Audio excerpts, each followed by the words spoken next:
하나님 우리에게 주시는 말씀 요한복음 7장 37절로 39절까지의 말씀입니다. 명절 끝날 곧 큰 날에 예수께서 서서 외쳐 이르시되 누구든지 목마르거든 내게로 와서 마시라. 나를 믿는 자는 성경의 이름과 같이 그 배에서 생수의 강이 흘러나오리라 하시니 이는 그를 믿는 자들이 받을 성령을 가리켜 말씀하시는 것이라. 예수께서 아직 영광을 받지 않으셨으므로 성령이 아직 그들에게 계시지 아니하시더라. 아멘. 이는 살아계신 우리 하나님의 말씀입니다. 이 시간 여전히 목마를 겁니다 라는 제목으로 말씀 전하겠습니다.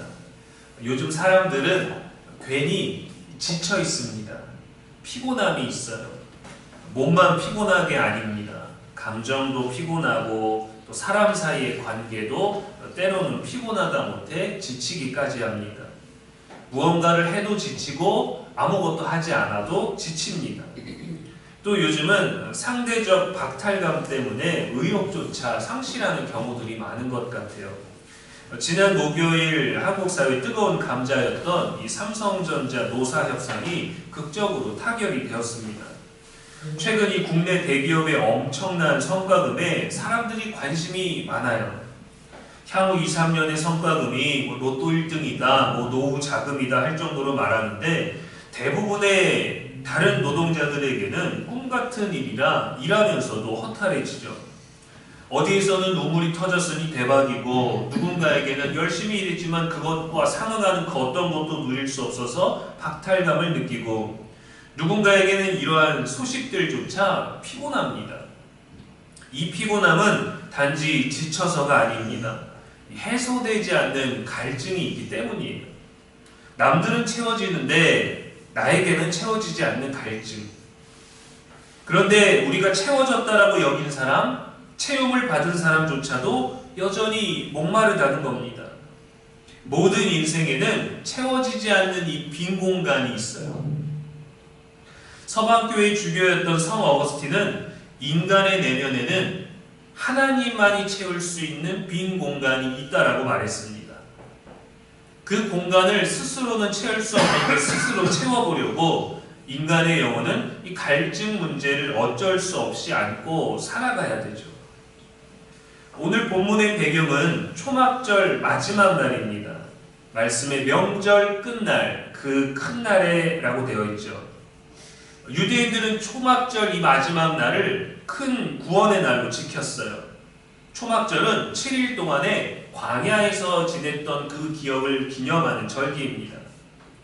그래서 초막절 기간에는 매일 아침 제사장이 이 금으로 만든 물단지를 가지고 실로암 연못에 가서 물을 길어와서 제단에 부었습니다. 광야 시절 물이 없을 때 반석에서 생수를 내주신 것을 기념하는 의미가 들어있는 것이죠. 이때 예수님께서 명절을 맞아 예루살렘에 모여든 많은 사람들을 향해서 외치셨습니다. 누구든지 목마르거든 내게로 와서 마시라.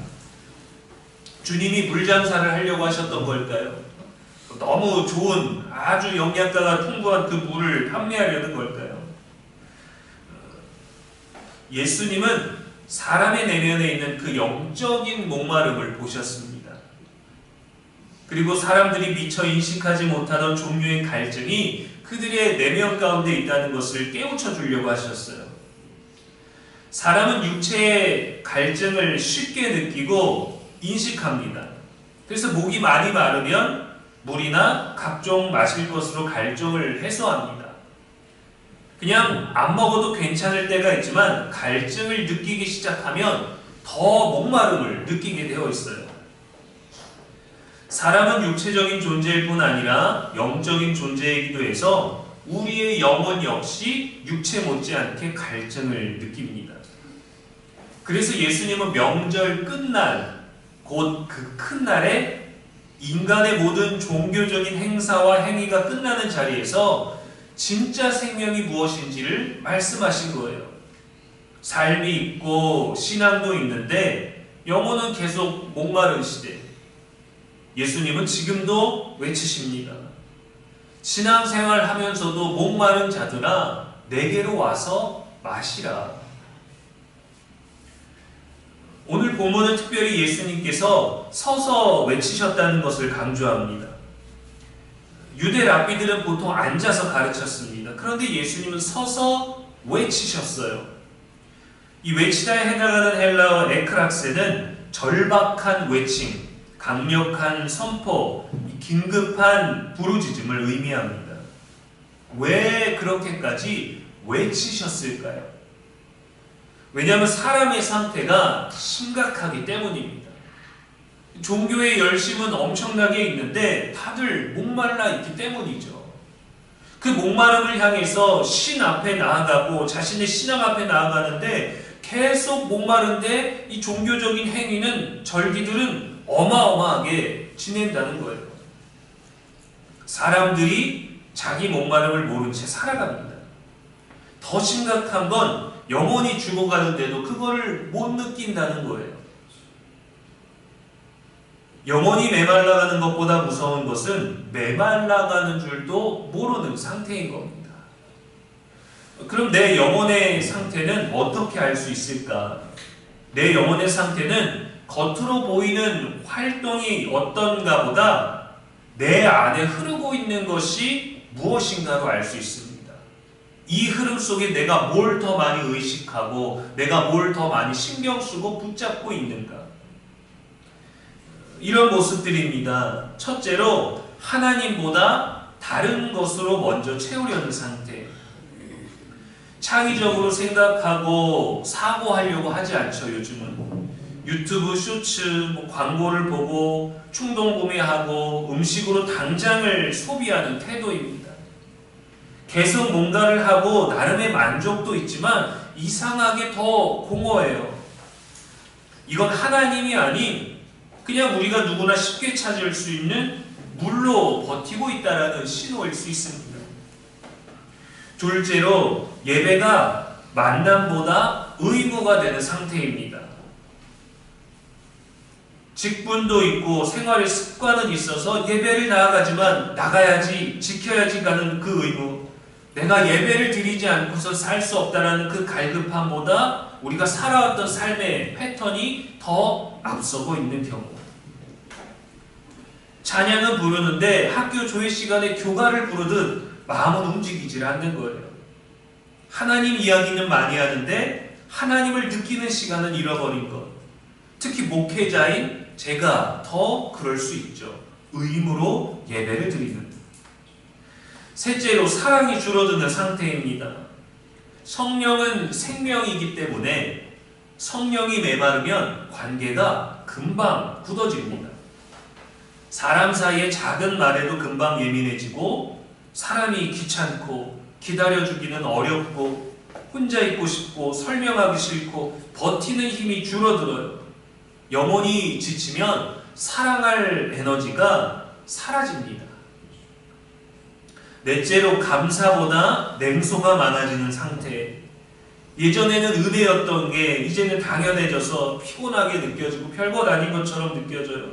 감사가 사라졌어요. 좀 더 새로운 것 없나? 더 신선한 자극은 없나? 다른 것들을 찾게 되죠. 마지막으로 죄보다 공허함이 더 익숙해지는 상태입니다.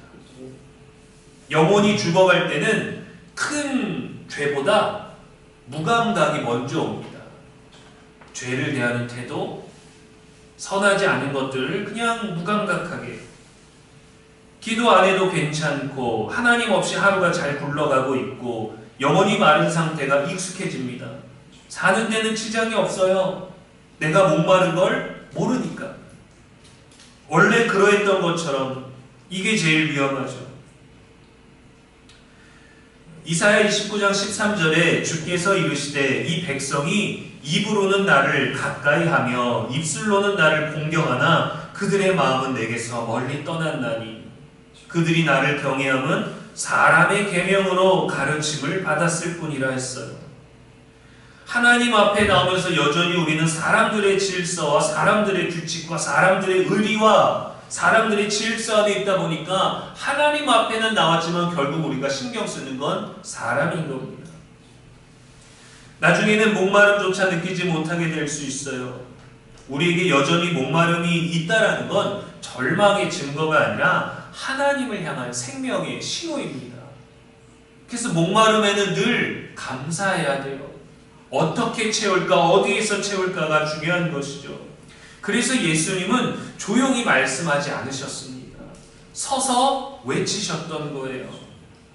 마치 광야에서 길을 잃어버린 어린아이를 찾는 것처럼, 죽어가는 사람을 흔들어서 깨우는 것처럼, 불타는 집안에 있는 사람을 살리려는 것처럼 외치셨습니다.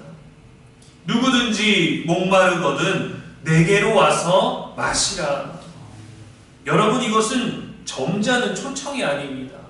나는 정말 좋은 걸 갖고 있으니까 여기 와보십시오. 아무나 올 수 있는 곳이 아닙니다가 아니에요. 누구든지 목마를 거니까 내게로 와야만 한다는 거예요. 생명을 살리기 위한 절규입니다. 우리는 위험한 상황이 아닌, 위기가 아닌 상황에서 평상시에 이런 절규, 이런 간절함이 과연 있었을까요? 우리의 목마름은 무엇입니까? 인간의 목마름은 감정의 문제가 아닙니다.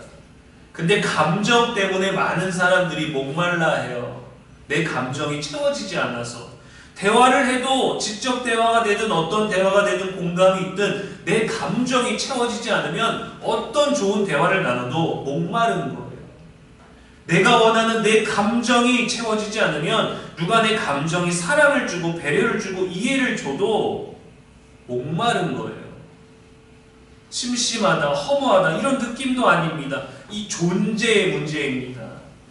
그래서 나를 채우려고 계속해서 사람을 바꿔가고 일을 바꿔가고 방법을 바꿔가고 장소를 바꿔가죠. 인간 안에는 영혼을 향한 갈망이 있습니다. 왜냐하면 인간은 하나님으로 만족하도록 지음받았기 때문이에요. 이건 우리가 바꿀 수 없어요. 전도서 3장 11절에 사람들에게는 영혼을 사모하는 마음을 주셨느니라 했어요. 하나님을 향한 빈 공간이 있습니다. 그런데 죄는 인간을 하나님에게서 끊어내죠. 그래서 인간은 끊임없이 다른 것으로 자신을 채우려 합니다. 문제는 하나님의 자리에 하나님 아닌 것으로 대체하려고 하면 결국 그 갈급함은 더 심해지는 거예요. 우리가 의자를 하나 조립하려고 해도 거기에는 곳곳마다 위치에 맞는 길이와 사이즈의 나사가 있는데 다른 모양이나 다른 크기의 나사로는 아무리 돌리고 아무리 애써도 완성될 수가 없는 거예요. 돈은 불안을 잊게 해줍니다. 편안한 삶을 줍니다. 자신감을 줍니다. 그러나 존재의 공허는 채우질 못해요. 만약에 그것으로 채워진다면 인간에게 필요한 평생의 돈, 금액의 액수가 정해져 있을 거예요. 그런데 채우면 만족하나요? 아니에요. 물가의 변동이 있기는 하지만 사람의 마음 자체가 더 많아져야 되는 겁니다. 사람과의 좋은 관계는 위로를 주고받을 수 있습니다. 그러나 서로의 영혼은 구원해주지 못해요. 좋은 느낌, 좋은 감정, 좋은 관계는 되지만 내 영혼은 채울 수 없어요. 성공은 자존감을 높일 수 있습니다. 그러나 죄책감을 씻지를 못합니다. 한 유명한 영화배우가 지난 12월에 모든 활동을 중단하고 은퇴를 선언했습니다. 대중적 활동의 독립군 이미지까지 가지고 있고 배우로서도 성공했지만 지난 과거 미성년자 때부터 차량절도, 강간, 폭행, 음주운전 이 중범죄 이력들이 폭로가 되고 나서 죄와 또 과거의 흔적과 자신의 이 죄책감으로부터 자유로울 수가 없어서 모든 활동을 중단했어요. 그런 과거가 드러나지 않기 위해서 얼마나 열심히 살았겠습니까? 그 이미지들과 그 자신의 흔적과 죄책감을 쇄신하기 위해서 얼마나 열심으로 앞서서 남들이 하지 않는 일들을 또 했겠어요. 근데 결국 자신이 저지른 이미 지난 일들조차 폭로되고 나면 수습할 수가 없는 게 사람입니다. 그래서 사람은 항상 목말라요. 영혼의 문제는 스스로 해결할 수 없어서 무언가를 추구하려고 합니다. 이룰 수 있는 그 무언가. 대기업의 어마어마한 성과금을 보고 여기저기서 비슷한 요구의 목소리가 나왔습니다. 한 농촌 단체에서는 대기업의 성과에는 농민과 농촌 지역의 희생이 깔려 있으니 국회에서 법으로 제정해서 강제적으로 그 대기업의 이익을 농촌에도 나누어 달라고 주장을 했어요. 어떤 알바생도 사장님에게 같은 요구를 했습니다. 자신이 일하는 가게에 매출이 오르면 자신이 기여한 바가 있으니까 자신에게도 매출 이익에 따라 성과금을 달라고 사장님에게 답변을 요구했어요. 반대로 매출이 떨어지면 알바생이 함께 짊어질 겁니까? 아니잖아요. 누군가가 누리게 된 혜택에 대해서 나도 받고 싶어 합니다. 내 목마름도 채우고 싶어 합니다. 나도 누리고 싶다는 목마름이에요. 누군가 잘 되면, 누군가의 자녀가 괜찮으면 나도 그렇게 되고 싶은 목마름이 모두에게 있는 거예요. 어찌 보면 역사상 가장 풍요로운 시대를 우리가 살고 있는데 동시에 가장 불행하고 우울한 시대를 살고 있기도 합니다. 그래서 내일이 아닌 일, 타당하지 않은 먼 누군가의 일에도 피곤해요. 사람과는 가깝지만 영원히 하나님에게서 떨어져 있기 때문입니다. 우리 몸은 성전에 가까이 있지만 우리의 마음은 사람의 계명 때문에 하나님과 멀어져 있기 때문입니다. 그래서 예배에 나와도 여전히 목마를 때가 있어요. 그래서 사람의 영적 갈증은 외부적인 조건이 좋아진다고 해서 해결되지 않습니다. 얼음이 담긴 냉수컵을 바라보면 갈증이 해소됩니까? 배가 안 고픈데 누군가 맛있게 먹는 후루룩 소리가 들리면 먹는 걸 보면 먹고 싶어지잖아요. 예수님은 나를 믿는 자는 성경의 이름과 같이 그 배에서 생수의 강이 흘러나오리라 했어요. 내게로 와서 마시라고 하셨는데 배에서 생수의 강이 흘러나온다 하셨습니다. 여기서 배는 헬라어의 의미로 인간이 가장 깊은 내면을 표현하는 단어예요. 중심. 영혼의 가장 깊은 곳에서 생명이 흘러나온다라는 뜻입니다. 채워진다라고 하지 않고 흘러나온다고 했어요. 갈증은 우리에게 있는데 갈증을 해소해주는 그 무엇이 우리에게서 나온다. 끊임없이 흐르는 하나님의 생명이 우리 배로부터 흘러나온다는 겁니다. 그러려면 먼저 예수님이 주시는 걸 마셔야 돼요.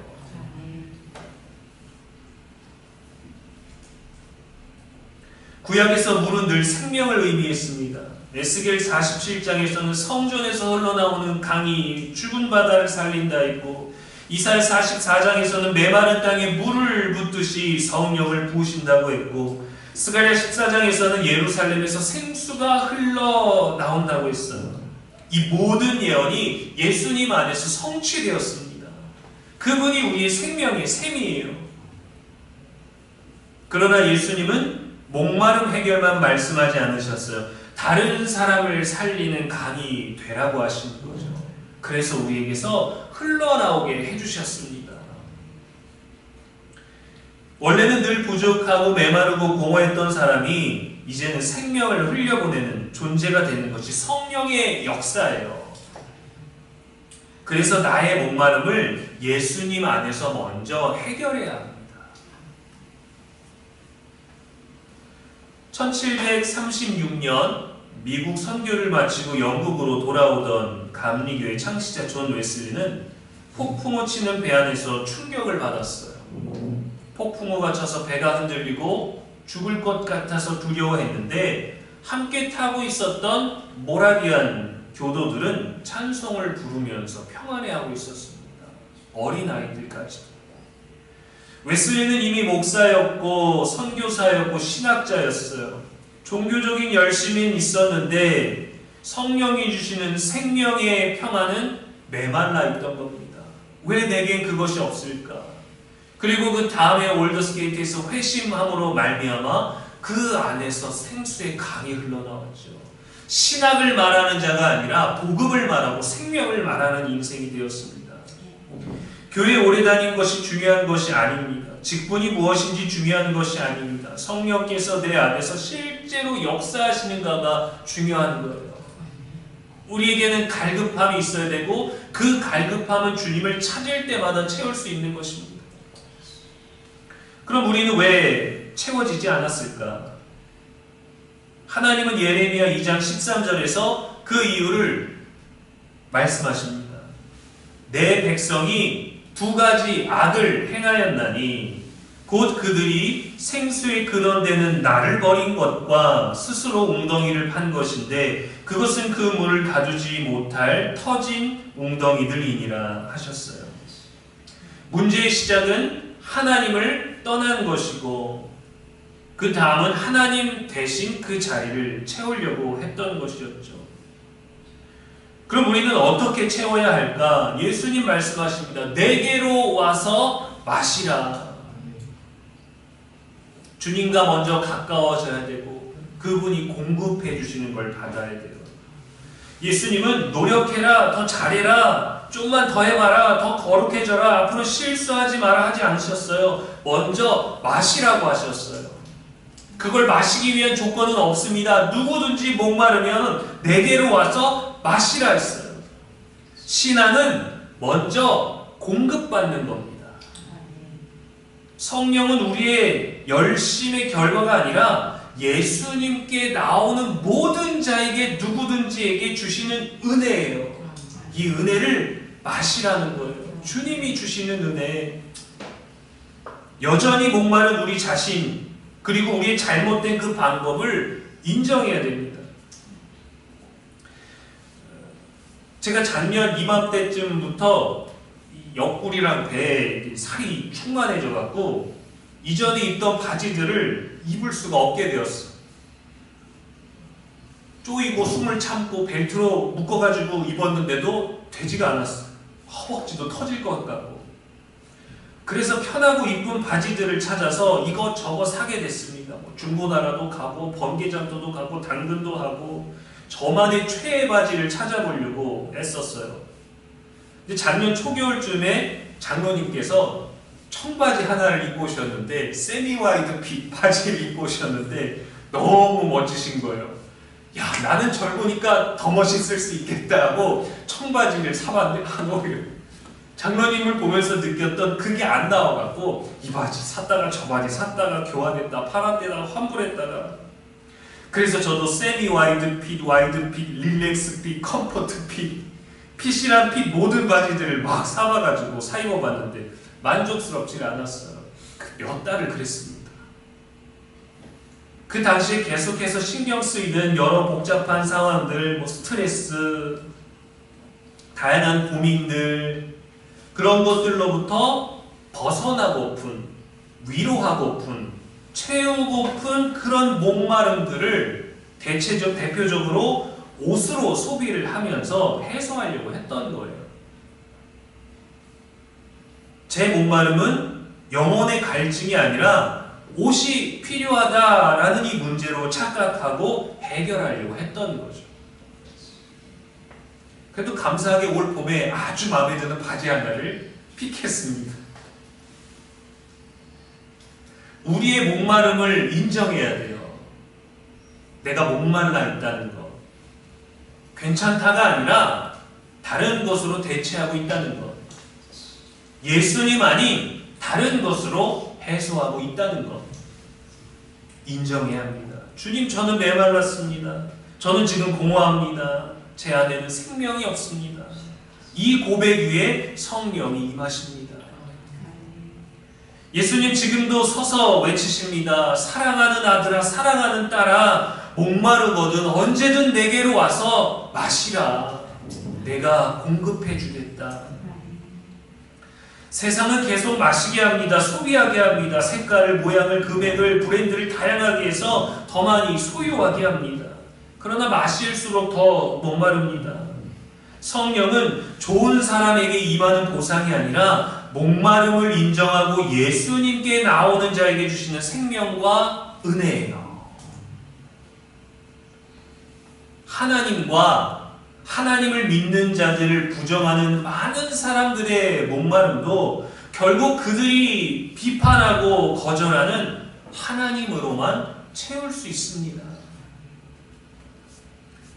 죽은 예배를 살리고 메마른 기도를 회복시키고 식어버린 사람을 다시 타오르게 하는 성령의 강이 저와 여러분에게 흘러나오기를 주님의 이름으로 축원합니다.